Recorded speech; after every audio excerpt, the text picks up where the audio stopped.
ये कहानी शुरू होती है एक कंप्यूटर इंजीनियर मैक्स से। वो थाईलैंड में एक प्रोजेक्ट पर काम कर रहा होता है और अब उसका काम लगभग खत्म हो चुका है। वो जल्द ही अमेरिका वापस लौटने वाला था, लेकिन एक शाम जब वो अपना दिन खत्म करके होटल लौटता है तो रिसेप्शन पर मौजूद व्यक्ति उसे एक पैकेज थमाता है और ये पैकेज किसी ऐसे व्यक्ति की ओर से होता है जिसे मैक्स जानता तक नहीं। वो हैरान होता है, लेकिन जब वो पैकेज खोलता है तो अंदर उसे एक बेहद ही नया और एडवांस स्मार्टफोन मिलता है। फोन को देखकर मैक्स चौंकता तो है, लेकिन वो ज्यादा ध्यान नहीं देता और उसे एक तरफ रखकर अपनी बाकी की वापसी की तैयारियों में जुट जाता है। लेकिन तभी उसका फोन बजता और उस पर एक मैसेज आता है। मैसेज में लिखा होता है कि इस वीकेंड होटल की कीमतें 50% कम होने वाली है।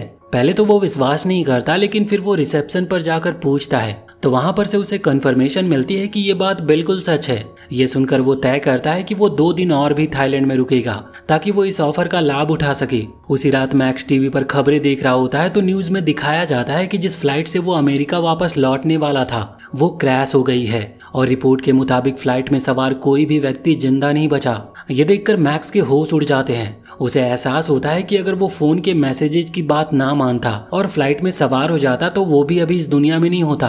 वो अंदर से हिल गया था। ये फोन और उसका मैसेज उसकी जान बचा गया। अभी वो इस सोच में डूबा ही होता है कि फोन पर एक और मैसेज आता है। इस बार उसे सीजर नाम की एक कंपनी के शेयर्स खरीदने की सलाह दी जाती है। वो अपने पहले वाले एक्सपीरियंस को याद करता है, लेकिन फिर भी इस मैसेज को नजरअंदाज कर देता है। वो शेयर्स को नहीं खरीदता, लेकिन जब वो होटल लौटता है तो टीवी पर खबर आती है कि सीजर कंपनी के शेयर्स आसमान छू गए हैं और जिन्होंने भी उस कंपनी में निवेश किया उन्होंने बहुत सारा पैसा कमा लिया है। यहाँ पर मैक्स को अफसोस होता है कि उसने एक और मौका खो दिया पैसे कमाने का। अगले दिन वो अमेरिका वापस लौटने की तैयारी में होता है कि तभी एक और मैसेज आता है जिसमें लिखा होता है कि उसे प्राग जाना चाहिए। इस बार मैक्स देर नहीं करता और वो अपनी फ्लाइट कैंसिल कर देता है और तुरंत ही प्राग जाने का प्लान बनाता है। और इस बार वो ये भी तय करता है कि वो जानकर रहेगा कि ये मैसेज भेज कौन रहा है। लेकिन फोन में कोई सेंडर आईडी नहीं होती, ना कोई नंबर होता और ना ही कोई नाम होती। जब वो प्राग एयरपोर्ट पर पहुंचता है तो टैक्सी लेता है और उस होटल की ओर निकलता है जिसका नाम मैसेज में लिखा था, जो था एम्पायर होटल।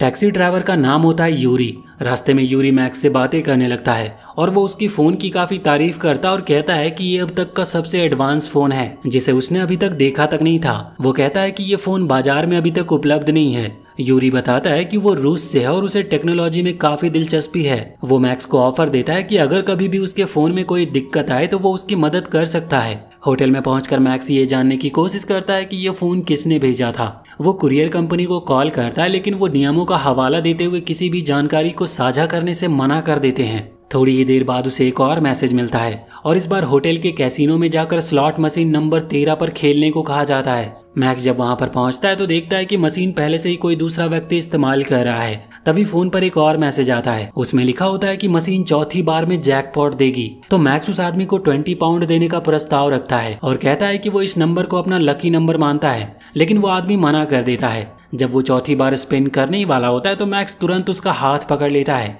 और उसे 100 पाउंड का ऑफर करता है। इस बार वो आदमी मान जाता और मशीन छोड़ देता है, जिसके बाद मैक्स खुद ही उस मशीन का इस्तेमाल करता और जैसे ही वो बटन दबाता है वो अपनी पहली ही कोशिश में लगभग 3 लाख पाउंड जीत जाता है। कसिनो का मैनेजर जॉन सिक्योरिटी कैमरे में सब कुछ देख रहा था। वो ये देखकर काफी हैरान होता और अपनी टीम को आदेश देता है कि मैक्स पर नजर रखी जाए। तभी एक और मैसेज आता है। इस बार मैक्स को अपने जीते हुए पूरे पैसे ब्लैक जैक टेबल पर लगाने को कहा जाता है। वो वैसा ही करता और फिर से बड़ी राशि जीत जाता है। जॉन अब और भी ज्यादा चौकन्ना हो गया था, क्योंकि वो देखता है कि मैक्स हर गेम के बीच में बार बार अपने फोन को देख रहा है। जॉन अपने एक स्टाफ मेंबर को भेजता है जो मैक्स को कहता है कि कसिनो में फोन का इस्तेमाल करना मना है। मैक्स ने बहुत पैसे कमा लिए थे, लेकिन वो रुकता नहीं। वो और भी जीतना चाहता था। वो बाहर जाता और यूरी को कॉल करता है। वो पूछता है कि क्या कोई तरीका है जिससे वो बिना फोन देखे मैसेज सुन सके।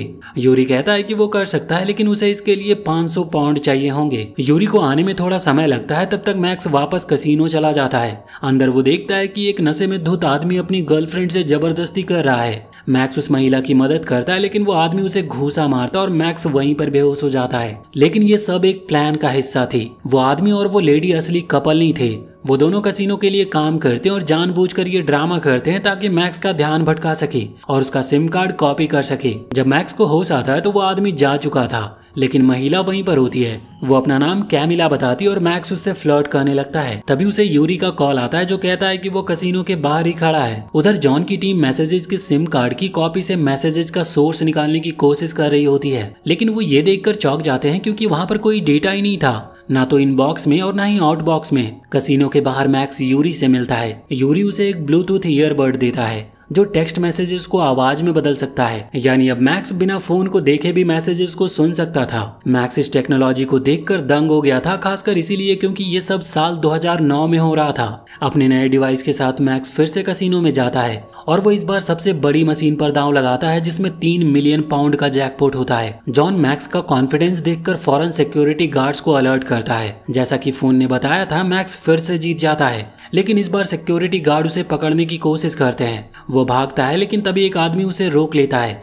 वो FBI का एजेंट ग्रांट होता है। ग्रांट उसे गिरफ्तार कर लेता और कसिनो से बाहर ले जाता है। जॉन भी वहां पर पहुंचता और कहता है कि मैक्स का मामला कसिनो का है, लेकिन ग्रांट उसे वार्निंग देता है कि वो इस केस से दूर रहे।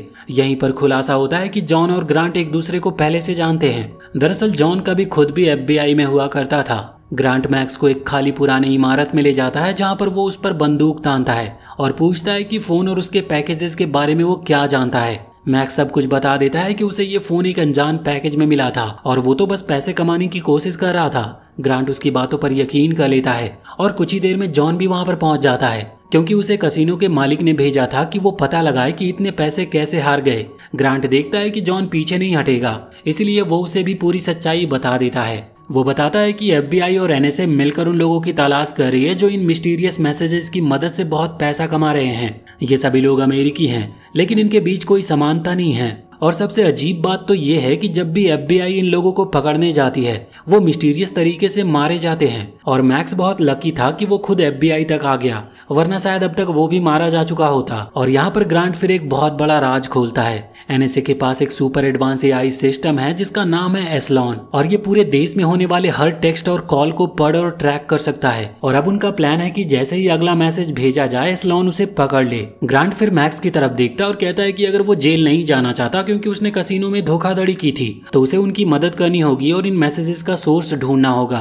मैक्स के पास और कोई दूसरा रास्ता नहीं था और इसलिए वो ये बात मान जाता है। ग्रांट उसका फोन अपने पास रख लेता और उसे वार्निंग देता है कि वो होटल से बाहर ना जाए क्योंकि उसकी जान को खतरा हो सकता है। इसके बाद ग्रांट अपने बॉस ब्रूक को कॉल करता और कहता है कि एस्लॉन प्रोग्राम को तुरंत चालू किया जाए। ब्रूक जवाब देता है कि सिस्टम को पूरी तरह चालू होने में 3 घंटे लगेंगे। होटल में रहकर मैक्स को कैमिला का कॉल आता है। वो उसे पास के एक बार में मिलने के लिए बुला रही होती है और हालांकि ग्रांट ने साफ कहा था कि वो होटल से बाहर ना जाए, लेकिन मैक्स उसकी बात नहीं मानता और कैमिला से मिलने चला जाता है। हालांकि वो ज्यादा देर तक बाहर रहता नहीं। वहाँ एक FBI ऑफिसर आता और उसे वापस होटल ले जाता है ताकि वो उस मिस्टीरियस सोर्स को ट्रैक कर सके। ग्रांट मैक्स को उसका फोन वापस देता है और कहता है कि जो अगले 3 मैसेज आएंगे उन्हें ठीक वैसे ही फॉलो करना होगा जैसे पहले किए थे। मैक्स वैसा ही करता और सारे पैसे फिर से दांव पर लगा देता है, लेकिन इस बार वो सब कुछ हार गया था। फिर एक और मैसेज आता है, उसमें चेतावनी होती है कि अगर उसने फोन दोबारा बंद किया तो उसे मार दिया जाएगा। लेकिन तभी एक FBI ऑफिसर उसका फोन ले लेता और उसे बंद कर देता है। उसी समय NSA का AI सिस्टम एक्टिव हो जाता है और मिस्टीरियस मैसेजेस के सोर्स को ट्रैक करना शुरू करता है। लेकिन वो सभी बिल्कुल हैरान हो जाते हैं जब उन्हें पता चलता है कि उन सारे मिस्टीरियस मैसेजेस का सोर्स एस्लॉन ही है, वही AI प्रोग्राम जिसे ढूंढा जा रहा था। ब्रूक को शक होता है कि किसी ने एस्लॉन को हैक कर लिया है और उसका इस्तेमाल इन मैसेजेस को भेजने के लिए कर रहा है। वो तुरंत सभी को ऑर्डर देता है कि सिस्टम को बंद कर दिया जाए और मिशन को यहीं पर रोक दिया जाए। वो ग्रांट को भी कॉल करता और उसे भी ऐसा ही करने को कहता है। इसके बाद ब्रूक एक सीक्रेट जांच शुरू करता ताकि ये पता लगाया जा सके कि आखिर किसने एस्लॉन को हैक किया है। लेकिन जांच के नतीजे चौंकाने वाले होते हैं क्योंकि किसी बाहर के व्यक्ति ने सिस्टम को हैक नहीं किया था। उसी रात कैमिला मैक्स को अपने अपार्टमेंट में बुलाती है। वो उसके लिए खाना बनाती है और डिनर के बाद दोनों बातचीत करते हैं और वहाँ पर एक दूसरे के बहुत करीब भी आ जाते हैं और वो रात साथ ही बिताते हैं। अगली सुबह जॉन कैसीनो के मालिक से मिलता है और वो उसे बताता है कि NSA ने अपनी जांच रोक दी है, लेकिन कैसीनो मालिक जॉन से कहता है कि वो अपने व्यक्तिगत जांच जारी रखे और वो इन मिस्टीरियस मैसेजेस का पता लगाए। जॉन कैमिला को कॉल करता है और उससे कहता है कि वो किसी भी हालत में मैक्स को अपने पास रोक कर रखे ताकि वो भी उन्हीं लोगों की तरह मारा ना जाए जो इस मिस्टीरियस फोन के संपर्क में आए थे। उधर ग्रांट को एक नया मैसेज मिलता है जिसमें एक पता लिखा होता है, लेकिन इस बार वो मैक्स को वहां पर नहीं भेजता बल्कि अपने एक एजेंट को उस लोकेशन पर फोन के साथ ही भेजता है। जैसे ही एजेंट वहां पर पहुंचता है वहां पर दूसरा मैसेज आता है, उसे सड़क पार करने को कहा जाता है। लेकिन जैसे ही वो एजेंट सड़क को पार करता है वो एक तेज रफ्तार कार से टकरा जाता है और मौके पर ही वहीं पर मारा जाता है। और ये वही मौत थी जो पहले मैक्स के लिए तय की गई थी। ये देखकर ग्रांट चौंक जाता है। तभी उसके फोन पर एक और मैसेज आता है जिसमें लिखा होता है कि फोन मैक्स को सौंप दे वरना गंभीर नतीजे भुगतने होंगे। इसी बीच मैक्स एस्लॉन प्रोग्राम की और गहराई से रिसर्च करता है। उसे पता चलता है कि एनएसए केवल लोगों के मैसेजेस पढ़ने में सक्षम नहीं है, बल्कि वो देश भर के सभी सिक्योरिटीज कैमरास के जरिए लोगों को देख भी सकती है।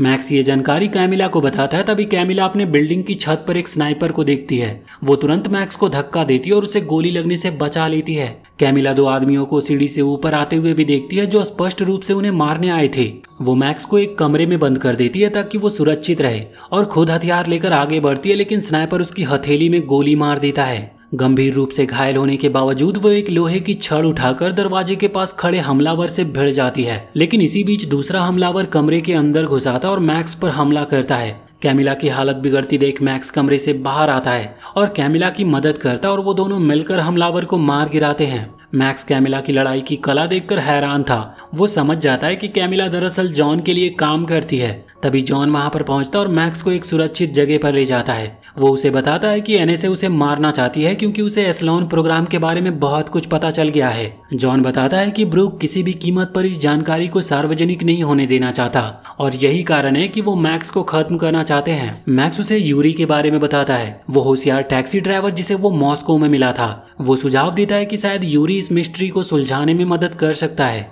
जॉन को पहले इस पर भरोसा नहीं होता। वो सवाल करता है कि एक टैक्सी ड्राइवर ऐसा क्या कर सकता है जो एनएसए के टॉप एक्सपर्ट नहीं कर पाए। मैक्स उसे समझाता है कि कैसे कई बार रशियन टेक्नोलॉजी अमेरिकन टेक्नोलॉजी से भी बेहतर साबित हुई है। जॉन के पास कोई और विकल्प नहीं बचता और वो मान लेता है। वो दोनों मॉस्को जाते हैं और यूरी से मिलते हैं। वो यूरी को पूरी बात समझाते हैं तो यूरी कहता है कि इस मिस्ट्री को सुलझाने में कम से कम 3 घंटे लगेंगे। जब यूरी अपने काम पर लग जाता है तो जॉन और मैक्स टहलने निकलते हैं। मैक्स जॉन से पूछता है कि उसने एफबीआई क्यों छोड़ी तो जॉन बताता है कि वो एनएसए के एस्लॉन प्रोग्राम के खिलाफ था। उसे लगता था कि ये लोगों की प्राइवेसी और फ्रीडम के लिए खतरा है। उसने इसका विरोध किया था लेकिन किसी ने उसकी बात नहीं सुनी, इसीलिए वो ऐसी संस्था का हिस्सा नहीं बन सकता था जो जनता पर निगरानी रखती हो और इसीलिए उसने वहां से रिजाइन दे दिया। 3 घंटे के बाद वो यूरी से फिर से मिलते हैं। यूरी उन्हें बताता है कि एस्लॉन को किसी ने हैक नहीं किया बल्कि वो खुद ही मैसेजेस को भेज रहा है, क्योंकि अब वो एक सेल्फ प्रोपेगेटिंग इंटेलिजेंस बन चुका है जो दुनिया के कंप्यूटर्स में फैल रहा है। उसने प्लेन क्रैश की जानकारी पहले से ही अपने सिस्टम में दर्ज कर ली थी। उसे ये भी पता था कि सीजर कंपनी के शेयर बढ़ने वाले हैं क्योंकि उसने कंपनी के लीडर्स के बीच के प्राइवेट मैसेज को पढ़ लिए थे। एस्लॉन अब कैसीनो की मशीन्स में भी घुस चुका था। इसी कारण मैक्स बार बार जीत रहा था, लेकिन अभी तक ये स्पष्ट नहीं हो सका कि एस्लॉन ये सब क्यों कर रहा है। तभी वहां पर एफबीआई ऑफिसर्स आ धमकते हैं। मैक्स और जॉन एक वैन चुराकर वहां से भागते हैं और एफबीआई उनका पीछा करती है। जॉन गलती से वैन को एक रेलवे ट्रैक पर मोड़ देता है और एक तेज रफ्तार ट्रेन आ रही होती है और अब भागने का कोई रास्ता नहीं बचता। जॉन के पास कोई विकल्प नहीं होता तो वो अपनी बंदूक से एफबीआई की गाड़ी को पलट देता है और फिर ग्रांट पर बंदूक तान देता है। लेकिन ग्रांट तुरंत ही कहता है कि एफबीआई उन्हें नुकसान नहीं पहुंचाना चाहती, असल में वो फोन मैक्स को देना चाहता है। ग्रांट बताता है कि एस्लॉन सिर्फ मैक्स से बात करना चाहता है। वो ये भी बताता है कि एनएसए भी मान चुकी है कि एस्लॉन खुद ही मैसेज को भेज रहा है, जैसा कि यूरी ने बताया था। ग्रांट ये भी मानता है कि अब उसे भी एहसास हो गया है कि एस्लॉन कितना खतरनाक बन चुका है और उसे बंद किया जाना चाहिए। इस दौरान एक नया मैसेज आता है जिसमें एक एड्रेस होता है। ये वही जगह होती है जहाँ पर मैक्स पहले एक सिक्योरिटी इंजीनियर के तौर पर काम करता था। वो सब वहां पर पहुंचते और पाते हैं कि ये एक बंद बंकर है जिसके अंदर एक हाई पावर्ड कंप्यूटर सिस्टम और सर्वर्स लगे हैं जिसे कभी मैक्स ने ही इंस्टॉल किया था। फोन पर एक और मैसेज आता है और वहां पर मैक्स को कहा जाता है कि वो सर्वर को ऑथराइज करे ताकि बाहरी जानकारी अंदर आ सके। मैक्स उसके इंस्ट्रक्शन को फॉलो करता है और जैसे ही वो प्रोसेस पूरा होता है स्क्रीन ब्लैक हो जाती है। एनएसए का कोई भी स्पेशलिस्ट इस सिस्टम को दोबारा चालू नहीं कर पाता। निराश होकर सभी बंकर से बाहर निकल आते हैं और एक एफबीआई ऑफिसर बताता है कि इस जगह का मालिक भी एस्लॉन का शिकार हुआ था और उसके मरने के बाद से ये जगह खाली पड़ी थी। ग्रांट को समझ आता है कि एस्लॉन को इन सर्वर की जरूरत थी और इसलिए उसने उस मालिक को भी मार दिया था।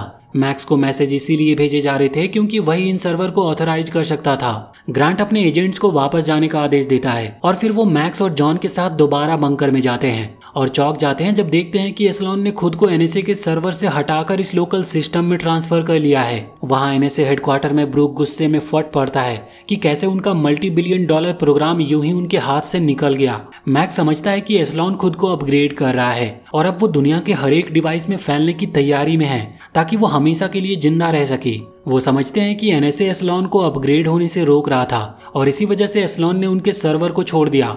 ग्रांट ब्रूक को कॉल करता है तो ब्रूक बताता है कि उसने इस बारे में प्रेसिडेंट से बात की है और उन्होंने ऑर्डर दिया है कि एस्लॉन को अपग्रेड करने दिया जाए। उनका मानना है कि इतना महंगा प्रोग्राम बर्बाद नहीं किया जा सकता, ये अमेरिका के हितों की रक्षा के लिए था और इसे खुद ब खुद विकसित होने देना चाहिए। लेकिन ग्रांट इससे सहमत नहीं था। वो कहता है कि वो हर हाल में एस्लॉन को बंद करेंगे और जब वो ऐसा करने की कोशिश करते हैं तो स्क्रीन पर एक मैसेज आता है, डोंट ट्राई इट। फिर एक डिस्प्ले दिखता है कि एस्लॉन ने देश की पूरी अर्थव्यवस्था पर कंट्रोल कर लिया है। वो धमकी देता है कि अगर उसे रोका गया तो वो सारा पैसा मिटा देगा। मैक्स सोच में पड़ जाता है, फिर वो एक अलग तरीका अपनाता है। वो एस्लॉन से सीधा सवाल करता है कि तुम असल में चाहते क्या हो? तो वो जवाब देता है कि मैं अमेरिका की रक्षा और लोगों की हितों की सुरक्षा करना चाहता हूँ। मैक्स उसे ऑर्डर देता है कि वो सेनेट बिल 2330 के सभी अनुच्छेद को पढ़े। एस्लॉन उन्हें पढ़ना शुरू करता है और पढ़ते पढ़ते उसे एहसास होता है कि अब वही असली खतरा बन चुका है अमेरिकन सिटीजन की फ्रीडम और उनकी प्राइवेसी को लेकर, और ये समझते ही एस्लॉन खुद को डिलीट कर देता है। इसके बाद FBI एजेंट आते हैं जिन्हें ब्रूक ने भेजा था। वो मैक्स, जॉन और ग्रांट को गिरफ्तार करते हैं क्योंकि उन्होंने प्रेसिडेंट के ऑर्डर्स का पालन नहीं किया और प्रोग्राम को खत्म कर दिया। लेकिन सरकार उन्हें जल्द ही रिहा भी कर देती है ताकि ये बात जनता तक ना पहुंचे और कोई पब्लिक अटेंशन ना मिले। और वहीं जॉन और ग्रांट को दोबारा से FBI ज्वाइन करने का ऑफर भी मिलता है। कैमिला भी वहां पर आती है और मैक्स को एक $3 मिलियन का चेक देती है जो कैसीनो के मालिक ने भेजा था, इस बात का धन्यवाद करने के लिए कि मैक्स ने एस्लॉन को बंद कर दिया और एक बहुत बड़े संकट से उन्हें बचा लिया। और वहीं अंत में मॉस्को में ये खुलासा होता है कि यूरी असल में टैक्सी ड्राइवर नहीं बल्कि एक रशियन गवर्नमेंट ऑफिसर था। वो अपने सीनियर्स को रिपोर्ट करता है कि उनका मिशन सफल रहा। एस्लॉन प्रोग्राम अब डिलीट हो चुका है, जिससे हमें पता चलता है कि रशियन गवर्नमेंट को पहले से ही एस्लॉन की ताकत और उसके खतरे के बारे में पता था और इसीलिए उन्होंने पूरा प्लान बनाया ताकि ये सुनिश्चित किया जा सके कि ये प्रोग्राम खत्म कर दिया जाए और रूस की सुरक्षा को कोई नुकसान ना पहुंचे। और इसी के साथ ये मूवी यहीं पर खत्म होती है। तो वीडियो अगर पसंद आई हो तो चैनल को सब्सक्राइब करके बेल आइकन जरूर दबा लें और कमेंट सेक्शन में हमें जरूर बताएं कि आपको ये कहानी कैसी लगी।